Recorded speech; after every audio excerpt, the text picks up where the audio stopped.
Ang tamad na ahas. Sa isang masaganang gubat, naninirahan si ahas, isang hayop na lubhang tamad at laging umaasa sa oportunidad o swerte sa halip na magtrabaho. Habang ang ibang mga hayop ay abala sa paghahanap ng pagkain, nakahiga lang siya at naghihintay ng madaling paraan para mabusog. Si ahas ay nakalugmok sa damuhan habang nakatingin sa mga ibon na nagliliparan at sa mga hayop na masipag na naghahanap ng pagkain.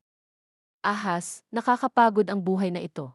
Bakit ba kailangan pang magtrabaho para lang makakain? Mas mabuti pang maghintay na lang ng oportunidad na dumating. Tiyak darating din ang pagkain sa akin, wala nang kailangang gawin. Dumaan si Kuneho, bitbit ang ilang karot mula sa kanyang taniman. Kuneho, napakasarap ng mga karot ko. Maghapon akong nagtrabaho, pero sulit dahil puno na ang aking tiyan. Ahas, ang daming karot ni Kuneho. Siguro pwede akong makahingi o kaya'y magkunwaring masama ang pakiramdam para bigyan niya ako. Nilapitan ni Ahas si Kuneho at umarte na parang hirap na hirap siya. Ahas, Kuneho kaibigan. Napakahina ko na. Wala akong makain buong araw. Maaari mo ba akong bigyan ng isa o dalawang karot? Kuneho, aba, kaibigan ahas, bakit hindi ka naghahanap ng sarili mong pagkain? Ang dami-dami naman sa gubat. Ahas, kuneho, napakahirap para sa akin gumalaw. Kung maari lang sana akong bigyan mo ng kaunting tulong. Kuneho, hindi maganda ang palaging umaasa sa iba, ahas. Kailangan mo ring magsikap. Kung palagi kang tamad, walang magandang mangyayari sa'yo. Ahas, ayoko nga. Siguro sa susunod na hayop na lang ako hihingi ng pagkain. Umalis si Kuneho at iniwan si Ahas na nakatulala. Biglang dumating si Pagong, dahan-dahang naglalakad dala ang mga prutas. Ahas, si Pagong.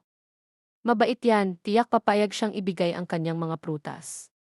Nilapitan ni Ahas si Pagong at muling nagkunwaring gutom na gutom. Ahas, Pagong. Kaawa-awa ako. Hindi ako nakakain ng kahit ano buong araw. Baka may kaunting prutas ka dyan na maaari mong ibahagi.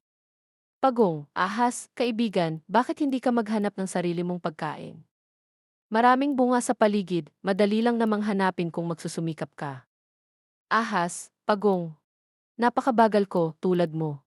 Sobrang hirap para sa akin ang maghanap. Pagong, kaibigan, hindi sapat ang maging mabagal.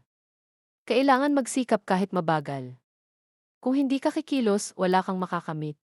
Mabuti pa'y samahan mo ako sa paghahanap ng pagkain. Ahas, hindi na. Mas pipiliin ko na lang maghintay dito.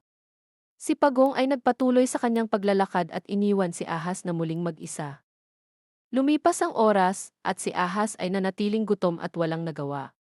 Ahas, bakit kaya hindi nila ako matulungan? Gusto ko lang naman ng kaunting pagkain. Siguro ganito talaga ang buhay, puro paghihirap. Biglang dumaan si Agila, nagdala ng isang malaking huli na isda mula sa lawa. Ahas, wow, napakasarap naman yan. Siguro si Agila ang pwede kong hingan ng pabor. Pero bago pa man makalapit si Ahas, narinig niya ang usapan ng mga hayop sa paligid.